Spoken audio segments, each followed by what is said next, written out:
Hello and welcome to the daily cricket show, Cricket Happenings.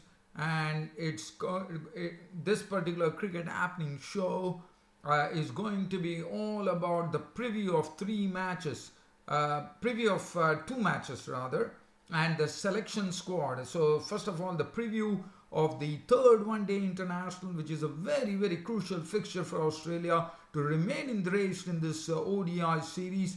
If India actually go on to win the third one day international, it will be curtains for Australia in this Paytm 1 ODI series. So Australia will be well aware about that. And the next preview would be the match between England and the West Indies. Again, it's going to be the third ODI. The second one was washed out, as you remember. And West Indies are definitely playing here for some pride, I would say, because as you know, they have already been, they already had to play the qualifiers for to qualify for the World Cup 2019. And the Pakistan squad was announced today, which will be touring Sri Lanka for test matches. And well, I can say Pakistan are entering an era of, I would say it's a real rebuilding phase, like how Sri Lanka had Mahela Jayawardene and Kumar Sangakkara saying goodbye to international cricket. Similar manner, Misbah-ul-Haq, two pillars of Pakistan cricket, Misbah-ul-Haq and Yunus Khan are out of the mix as well because they have retired. So definitely it is an era, a new era for Pakistan as far as test matches are concerned, because Misbah-ul-Haq and Yunus Khan were considered real kingpins in the Pakistan's scheme of things as far as test matches go. So it's a new era for Pakistan as far as international cricket is concerned. Rebuilding phase starts in this particular series. And also, so these are the three things that I'm going to look at. So first, we are heading towards, I'm starting off with the preview of the third one day international, which is coming up between Australia and India. It is going to be played at Indore.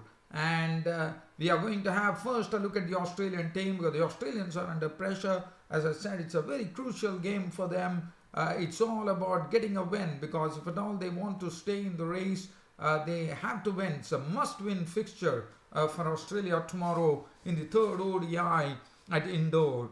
So Australia, one thing that the one thing that has been coming out, or the inherent weakness than the Australian team, is the spectacular collapse that has been happening. So what I've noticed in the past two one dayers, the collapse that has happened has been very spectacular, and the collapse has really prompted the Australian Cricket Board, and I think that, the Australian selectors, and I think this is a very good thing for Australia, according to me, because I have always felt that you need someone who can always stabilize the innings. Even though one talks about ODI where a lot of strokes have to be played, but we also need a sort of a stabilizing influence on the team. And that will be coming tomorrow in the form of Peter Handscomb.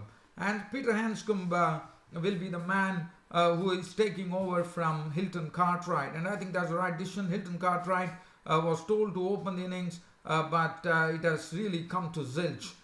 He has really not been able to really put bat to ball, and he has been really outfoxed by the Indian bowlers. So basically, it will be a matter. So that's the good thing. So it will be really wonderful to see in a very important fixture tomorrow at Indore, whether Peter Handscomb can really come good and really show that that his presence really counts in the Australian ODI scheme of things. So that is what one is looking out for. Now, the other good thing to happen for Australia is the tried and trusted pair of David Warner and Aaron Finch would be back in business. So definitely a lot of good things happening for Australia in a very crucial fixture against India tomorrow. As you know, Hilton Cartwright was opening, so Travis Head will be coming in at number 4. So I think now the Australian combination is looking a bit lively here, with David Warner and Finch opening the innings. And we all know what sort of explosion they can make when they both are together. Stephen Smith, who always leads from the front, and he was looking in good nick the other day in the second ODI. Travis Head is coming in at number 4, a very useful player. Peter Handscomb already spoken about. Glenn Maxwell, always a good handy man to have at number 6. Marcus Stoinis has already shown what he can do with the bat. Pat Cummins, Nathan Coulter-Nile, who has been doing a wonderful job. Kane Richardson was impressive as well, and the spin would be probably a toss-up between Adam Zampa and Agar, and I would probably tend to feel that Ashton Agar, due to his all-round abilities, might actually pip Adam Zampa for that post. So that is what is as far as the Australians are concerned. So Australia on to a very, very important fixture tomorrow against India in the third ODI at Indore. As far as the Indians are concerned, the Indian problems happens to be the number 4 spot, as we know. Manish Pandey. Manish Pandey has been given 2 chances. He has failed to take advantage of those 2 chances, and India might be prompted to bring in KL Rahul. But KL Rahul, let's remember that the number 4 spot has been posing, even though India has been winning a lot of matches, the number 4 spot has been posing a lot of problems. We saw in the previous series too against Sri Lanka, where KL Rahul at number 4 could not fire. Manish Pandey has been struggling, and if you look at it, even Stevens with Manish Pandey and KL Rahul. But tomorrow, one would not be surprised that this being a very crucial fixture for India to really make sure that they win this ODI series. I wouldn't be surprised the least bit if KL Rahul takes the place of Manish Pandey tomorrow. So Ajinkya Rahane was looking in absolutely great touch. I'm told he has had some lessons from the Indian maestro Sachin Tendulkar about mental mindset, and I think that will and we saw the strokes that Ajinkya Rahane played was a real marvel. The way on a slowish pitch, I thought he played a fine innings of 55. He was stroking the ball absolutely superbly, and he was picking the gaps as well. And Ajinkya Rahane is definitely a treat to watch. He has a lot of strokes in his armory.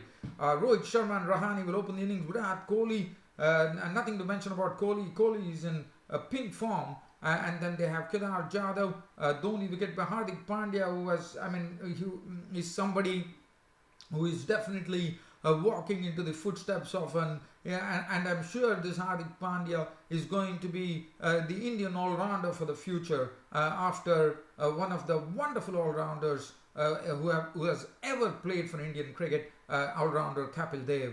So Hardik Pandya is definitely walking slowly and steadily into the footsteps of that great man who slammed 175 runs, as you would remember, against Zimbabwe when the chips were down for India at 17 for 5 against Zimbabwe in World Cup 1983. The bowling has been looking very good. The bowlers have been doing a wonderful job. Bhuvneshwar Kumar and Jasprit Bumrah has been an awesome combination because the batsmen have not been getting any relief either side, because Bhuvneshwar Kumar likes to swing the ball both ways. Jasprit Bumrah has his concoction of deliveries where he slips in the Yorker, slips in the quicker bouncer, slips in the slower delivery, and there's been a veritable mix, I would say. And that the spinners, again, India has seen that the Aussies have been struggling against the wrist spinners. Kuldeep Yadav and Yuzvendra Chahal would definitely be someone who would be part of it. So India probably is going to go with the same combination, but one tends to feel, being a very important match for India as well, to ensure that they definitely win this ODI series against the Aussies. As I said, the only change that I'm expecting is probably KL Rahul coming into the mix ahead of KL Rahul replacing Manish Pandey. So, and as far as the indoor pitch is concerned, I'm just trying to see, one can say that we are going to have a very, very high scoring match. Runs might be pelting down the track, no doubt, because there are short boundaries. The pitch is also flat at the Holkar Cricket Stadium, and one has seen that, and there is not going to be any rain. So you can expect some real fireworks from both the teams. So we are probably looking at a very, very high scoring encounter here at the Holkar Stadium in Indore in this very crucial match where for the Aussies to keep themselves alive in this series against India. So that is as far as the preview about India and Australia is concerned. So the next preview that I'm going to do is in a very short and brief manner, England and West Indies. And West Indies definitely who are the ones who are under the pump, no doubt about it. That at least they can really show to the world that what really they have in their packs, as they are the ones who are to qualify, for the World Cup 2019, but they have some real raw firepower in the form of Chris Gayle, Evan Lewis, Roman Powell, and I think this West Indies unit is a pretty strong unit, no doubt about it. There's nothing to really talk about, and I think they would be wanting to show their raw power against England here at Bristol in Glamorgan. England, the matches only England has won against Ireland, but other than that, the matches against India was rained off, and it has not been pretty easy going at this wicket here in Bristol. I mean, England would not have good memories of this particular ground where they lost against Bangladesh. I think it was in the World Cup back in 2010. Bangladesh beat England. So England, well, they are looking pretty strong. The Johnny Bairstow has really taken that spot of Jason Roy in a big manner by slamming his maiden ODI ton, and is looking absolutely confidence personified when he bats. Joe Root Morgan, Stokes, I mean, that's nothing to really talk about as far as the England lineup is concerned. They are looking absolutely, they are looking full of energy. They are having some real huge bursts of energy, I would say. And I think this game, the third one there, should be a very good one, no doubt about it. And I'm told there's good pace, there's good carry on the pitch, and I think we should be in for a very good one-day international, which should be panning out tomorrow at the Bristol. The next news we are going to look at away from the previews now is, as you know, the Pakistan are actually taking on Sri Lanka in the United Arab Emirates, and it also includes a day-night test match which Sri Lanka will be getting the taste for the very first time. The Pakistan squad, as I said, the Pakistan squad that has been selected, let me tell you first that two pillars of Pakistan cricket, and it's a very, I would say, it's two teams who are really rebuilding. As far as Sri Lanka is concerned, one knows that Sri Lanka are in the rebuilding process right now, and they are really struggling right now, having lost the likes of great stalwarts like Mahela Jayawardene and Kumar Sangakkara. And Kumar Sangakkara, let me tell you that, looking at the way the Sri Lankans have been struggling, I would rather say that, the Sri Lankan selectors could probably coax Kumar Sangakkara out of retirement and tell him to come and play for Sri Lanka, because he's hit 8 centuries in this English county season against all counties except Hampshire. What a player, Kumar Sangakkara. And as far as Pakistan, now on the other side, if you look at it, again, another rebuilding process has just started for the Pakistanis. And this is the first time ever that two pillars of Pakistan cricket, Misbah ul Haq and Yunus Khan, wouldn't be a part of it. And Misbah ul Haq and Yunus Khan, one knows what yeoman service they have rendered to Pakistan cricket. And I'm sure Pakistan would be really poorer, but again, as I said, it's a rebuilding phase. So I would say it's even Stevens as far as Pakistan and Sri Lanka are concerned in the United Arab Emirates. And one was a bit surprised to see that Shadab Khan, the right-arm leg spinner, was omitted from the squad, and that really came as a surprise, because Shadab Khan, I think, is the player of the future for Pakistan, and one really fails to understand the fact as to why Shadab Khan, the right-arm leggie, has been left out of the squad. Really, I fail to understand that. But the players who have come back, as you know, the Pakistan coach Mickey Arthur has been always stressing on fitness. Fitness is something which is very paramount for him, and he feels that fitness is a big key as far as the new Pakistan coach Mickey Arthur is concerned. Who's also really induces a big amount of discipline in the squads as well. So so basically, as you would remember, Umar Akmal had a tough time against him. He was not considered for the World Cup, probably for the Champions Trophy, I would say. But Sami Aslam, as you would know, in between they could not play one test match, and that was due to fitness reasons. And it has really worked wonders here, because Sami Aslam, as you know, is a wonderful test cricketer according to me. He's a perfectly good test cricketer who has some wonderful technique as far as test matches are concerned. And I think Sami Aslam has been included in the team and that is really good news. And I'm very happy to see Sami Aslam be in the team. Haris Sohail, the all-rounder, has got his chance, and then Bilal Asif is another all-rounder who has got his chance as well. Mir Hamza is a pace bowler, I'm told. Haris Sohail has definitely played a bit of cricket in the year 2014, but the absolutely new face here in the Pakistan team, his name is Usman Salahuddin. Usman Salahuddin is a very good batsman, I'm told, and looking at what they have done, and Mir Hamza is a genuine pace bowler, Mir Hamza, and the all-rounder is Bilal Asif. So Ahmed Shahzad has also lost his place in the team. As far as let's have a look at Salahuddin. Salahuddin, one would remember, he has played 2 ODIs for Pakistan. That was way back in 2011.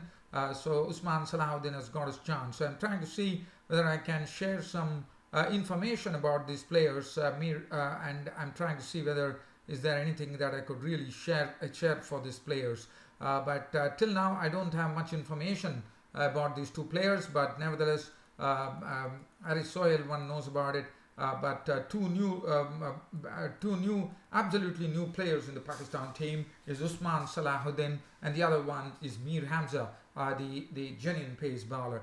Now, Pakistan squad, I can say, if one has a look at this Pakistan squad, it is looking absolutely terrific, I would say, as far as Test series, because Azhar Ali, we know what a wonderful Test player he is, Azhar Ali, and I would definitely love to see Azhar Ali not opening with Shan Masood, but on the other hand, I would love Sami Aslam to open with Azhar Ali, because both, when we have 2 perfectly, technically very well equipped players in the middle against the new cherry, I think that would be the best bet, and one would expect Shan Masood probably to come as 1 drop. But again, that is left to the Pakistan selectors, Pakistan captain, I would say. So Azhar Ali, Sarfraz Ahmed is the one who has to really call the shots there. So Azhar Ali and Sami Aslam, according to me, should open the innings, and they would have Shan Masood in the team. Babar Azam is in some great fine form, and he's an upcoming player for Pakistan, no doubt about it.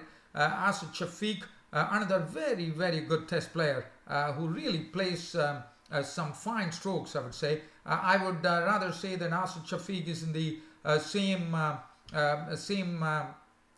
place as Imran Akmal, but one can see that there's a big difference between Asad Shafiq and Umar Akmal, and that is Asad Shafiq is consistent. He gets runs, and that's very, very important in Test cricket. Sarfraz Ahmed would be leading the team against the Sri Lankans. Yasir Shah is there. Mohammad Asghar is also a part of it. Bilal Asif is another very, very useful all-rounder.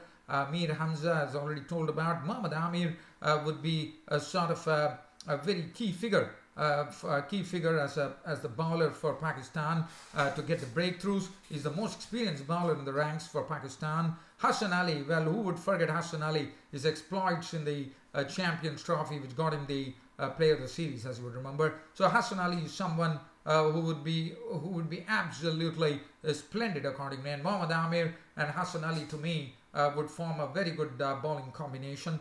Mohammad Abbas is also there in the mix, and Wahab Riaz. One can never leave out this guy, Wahab Riaz. What a wonderful bowler he is. He can really ramp up the pace, and he can harry the batsman. He can make the batsman duck and sway, and he's one of those very, very wonderful, exciting bowlers that Pakistan have. So I think we should be in for a very, very good Test series, as I would rather call it a rebuilders. I'll be probably calling this Test series between Pakistan and Sri Lanka a rebuilder series, which will happen between Pakistan and Sri Lanka in the United Arab Emirates. And as said, there's also going to be a day-night Test match. Pakistan definitely have experience of playing in day-night Test matches. They play against the West Indies, as you would remember, in Dubai. And if I'm not wrong, Azhar Ali became the first person to score a century. He made a double century, if my memory serves me right. And so Pakistan definitely have experience of, I would say day-night Test cricket with the pink ball, but Sri Lanka definitely lacked the experience. So I think I would probably be giving an edge to, even though it's a rebuilding, Pakistan was just starting to rebuild after the absence of Yunus Khan and Misbah ul Haq, I would probably give a slight bit of a nod to Pakistan in this series against Sri Lanka in the United Arab Emirates. Well, this being said, it's about time for me to bring down the curtain on this daily cricket show of mine today by signing off.